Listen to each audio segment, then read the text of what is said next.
ఈయన షేక్ సనావుద్దీన్ నేను రాను మాతృ సంస్థగా అంటాడంట. ఈయన మాతృ సంస్థ ఏమో రమ్మంటున్నా ఆదేశాలను ధిక్కరిస్తున్న షేక్ సనావుద్దీన్.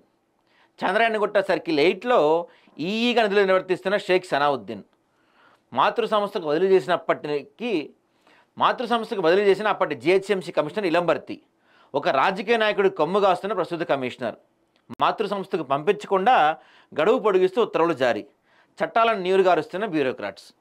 ఇది మరి బ్యూరోక్రాట్సే చట్టాలను ఈ విధంగా నీరుగారుస్తుంటే ఇక సామాన్యుల పరిస్థితి ఏంటండి చెప్పండి. వీళ్ళకి ఇప్పుడు ఎందుకు ఆయన అక్కడికి వెళ్ళనంటున్నాడు? ఏముంది ఇక్కడ వ్యవహారం? ఈయన కొమ్ము కాస్తున్న రాజకీయ నాయకులు ఎవరు?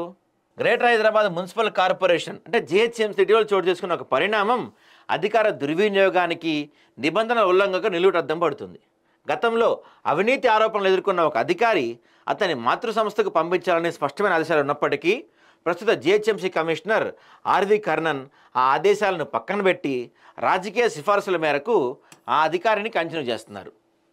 ఇది కేవలం ఒక వ్యక్తిగత నిర్ణయం కాదు, ఒక ఉన్నత స్థాయి ఐఏఎస్ అధికారుల చట్టాలను నియామకాలను ధిక్కరించిన వైనం. దీనిపై కఠిన చర్యలు తీసుకోవాల్సిన అవసరం ఎంతైనా ఉంది. మరి ఒక ఐఏఎస్ అయినా చిన్న స్థాయి వ్యక్తి కూడా కాదు, ఒక ఐఏఎస్ఏ ఎందుకు వాటిని పట్టించుకోవట్లేదు?